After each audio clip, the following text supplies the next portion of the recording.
We'll go to Sky Sports News, please. Is it Ben? Yeah, that's right. Good afternoon. Thank you. Thank you, Ben Ransom. Roy, the first half, you carved out some decent opportunities. The difference between the sides appeared to be the finishing. Second half was slightly different. How did you see the game?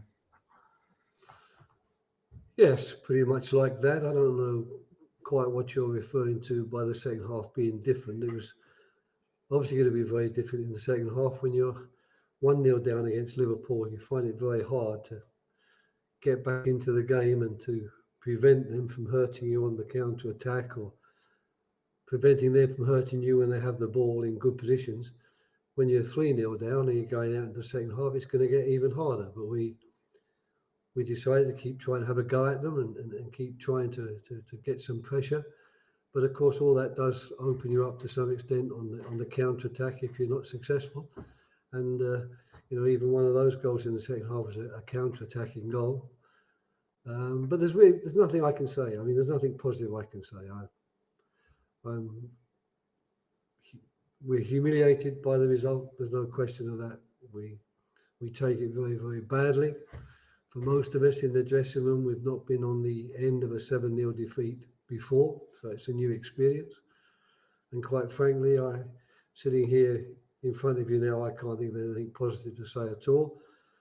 We just have to come over it because that's what everyone has to do. There's no point in dwelling on it any longer than we really have to. We have to learn some lessons from it, and I'm sure we will.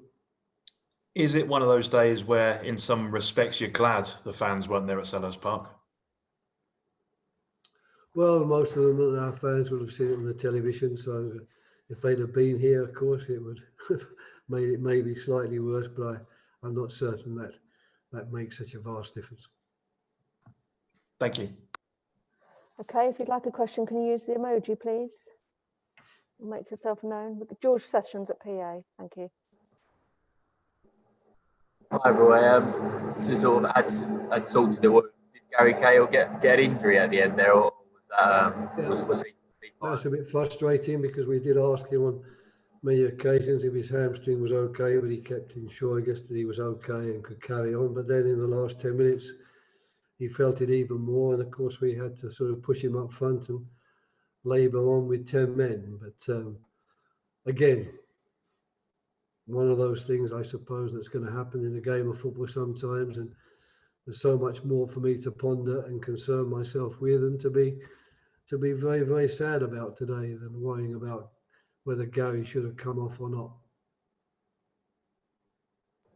And just, I guess, a slightly more positive note, at least James Tomkins was back on the pitch. I think his first experience since February, so pleased that he was out there, albeit in a bad day. George, you'll have to ask that question again because I was losing you. It was breaking up. I was saying Gary, obviously bad for Gary, but James Tomkins was back. Nice for him to get back on the pitch after such a long time. Yeah, we didn't, Czechs played all the games. I mean, I rested Gary on Wednesday so that he'd be fresh today. Didn't work out due to the hamstring problem, but Czech would have been the one that comes off to give James Tomkins a chance to get some first-team football, which is something he badly needs. And I'm pleased that he's had that chance to get those 30 minutes under his belt, and I hope it's going to help him going forward to get his full fitness and match fitness back up to speed. Thank you. We'll go to Dan King, Sunday Sun. Hi, Roy. I know you covered this a bit in your first answer, but it struck me that really if you'd scored the first goal in the second half, then there'd been enough encouragement in the first half for you to think, there was plenty still in that game for you. Did you feel that as well? Well,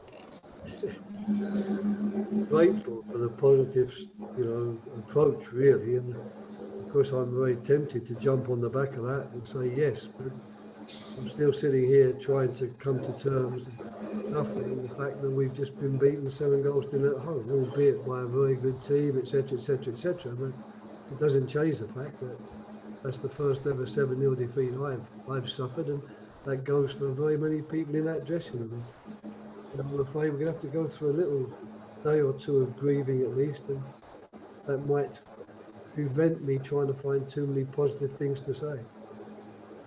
Thank you. Thanks. Okay, Jean Sylvester in the Morning Star. Hiya, Roy. Yeah, I just wanted to get your thoughts on what you think was the main difference from last week's performance, because it was really spirited performance by the boys last week against Spurs. What do you think was the difference today?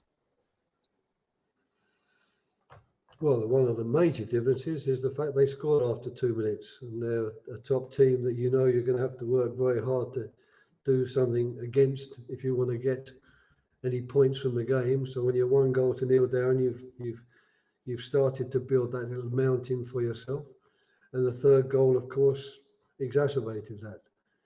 I don't know that there was any vast difference in our attitude or our desire or our wanting to do well, but 3.5 time, we came out in the second half trying hard to get that goal back, which might give us some hope, but they got it instead. And as a result, you really do have a mountain to climb then, and we couldn't climb it. Okay, Matt Woosman from The Athletic, please. Hi, Roy. I realised sort of you said earlier that you don't think it would have made too much difference with fans, but with the game against West Brom, it was the first time that you scored 5 in the top flight, that Palace scored 5 in the top flight, so it's a record, and obviously a record today, an unwanted record. But do you think it's natural that without fans to pick the team up in a difficult moment, it becomes harder to stop that acceleration? With the West Brom game, the West Brom fans not being there, for example, and then today, do you think your players might have responded to something from the fans? That's a good question. I mean, it's one of those questions that no one can ever really know. I know one thing, it was fans or no fans, when you go 3-0 down at half-time against Liverpool, in a game where, quite frankly, they haven't actually been bombarding your goal or swarming your penalty area. But when you do go 3-0 down, you know with the way they play, the clinical finishing, the speed of the counter-attacks, you know that this could be dangerous, because we want to try and get back in the game. We want to get back in the game by trying to play some of the football we played in the first half, which didn't look half bad. But if other goals go in, you are staring down the barrel of a gun and looking at something as humiliating as a 7-0 defeat. And that's exactly what happened to us. Whether the fans could have helped us along a bit, I don't know. I'm sure they'd have tried. But sometimes games escape both the team and the fans, and I think this is one of them. And you said that there's going to be a grieving period, but what do you even say to your players? Or not necessarily, but how do you respond to that a heavy defeat like that? You haven't had it in your career. What is there that you can do to make that better in the interim? The only thing I can say to that, there's certainly no magic wand. Every player's got to come to terms with it. He's got to go home and accept that this has happened to us, and it's something we didn't want to happen, and are very, very devastated by the fact that it's happened. And then on Tuesday, we've got to find a way of learning a lesson from it, making certain that any of the things that we have done today that have definitely got to be changed, get changed, and also to learn a few lessons from the way Liverpool play the game, because we're more than capable of doing some of the things that they do in terms of their movement, in terms of their running behind defenders. The fact they're always looking to play a long ball behind your defence to stretch you out. There are things that we can do as well, and I'm sure we'll be thinking about that. Thanks, Roy. Pleasure. Okay, we'll finish with Joe Doyle at Football London, please. Hi, Roy. I just wanted to ask about Christian Benteke's absence. How did you feel that Jordan Ayew did in his place? They're very different players, I don't wish to make any comparisons there. I think Christian, against his old club, would have been very useful for us to have today, not least of all with his ability in the air and his ability to act as a target player. But Jordan, as he always does, works very hard, tries his very, very best in both positions that he played in the game, and I'm not at all critical of his performance. but I'm not prepared to make comparisons between him and Christian because they're very different players. I would have liked to have had Christian today, and Christian would have loved to have played today, but it wasn't to be due to the sending off. Okay, I think that's it. I can't see any more hands up, so we'll leave it there. Thank you very much. Bye-bye.